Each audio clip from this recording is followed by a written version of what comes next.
Hello. Today is Friday. Naku, Diyos ko, ang bilis.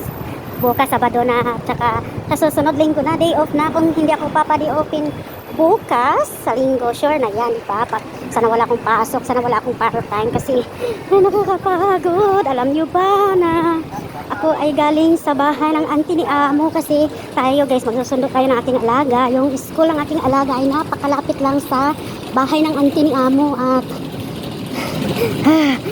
tinawagan niya ako, sabi niya, punta ka dito sa bahay, may pagkain para sa'yo, baka di off mo bukas o sa linggo, ay hindi mo na kailangan bumili. Oh, ganun lang kasimple ang buhay ko dito, guys. Nabuhay sa abuloy, o diba?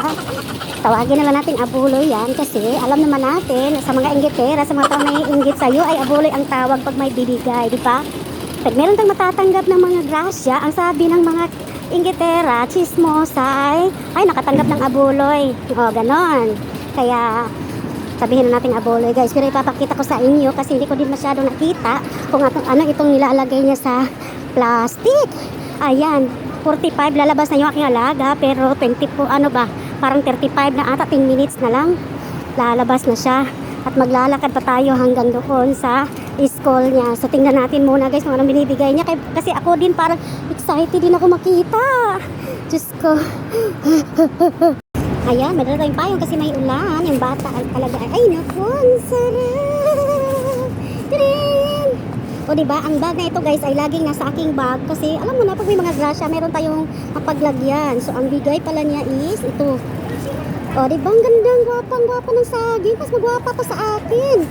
At saka, ang orange. Pwera biro, guys, hindi ko talaga to binili, binigay talaga. At meron pang isang box na pagkain. Hindi ko alam kung anong pagkain ito.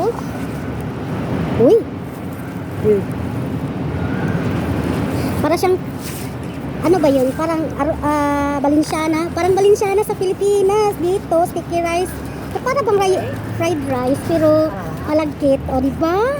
Isang box yan, hindi kaya maubos. Naku, alam nyo naman, ang tanda-tanda na natin, hindi tayo makaubos ng sobrang dami kasi hindi na tayo matunawan. So, yun. At tayo ay aalis na. Punta na tayo sa school, guys, kasi pag yung aking alaga ay pagsilip niya sa labas, wala ako, ay magagalit yan sa akin. Nandito pala ako sa Hanghaw. Yan, MTR station, Hanghaw, exit A. So, sa mga gustong magpadala ng pera dito sa Kuchungkwan na hindi nila alam kung saan yung Western Union. Alam naman natin yung mga apps natin, di ba? May limit yan, pero sa Western Union walang limit. Dito lang talaga sa may exit B. Tapos lingon kayo sa right side. May building doon ang pangalan ng building is Nanfong. Ganyan ba? Nanfong building. Parang ganyan ang pangalan ng building yun sa loob. Pasok ka doon sa loob at ihulog mo doon. Lahat ng pera mo, huwag kang magtira para sa mga kaibigan mo. So, let's go. Bye-bye.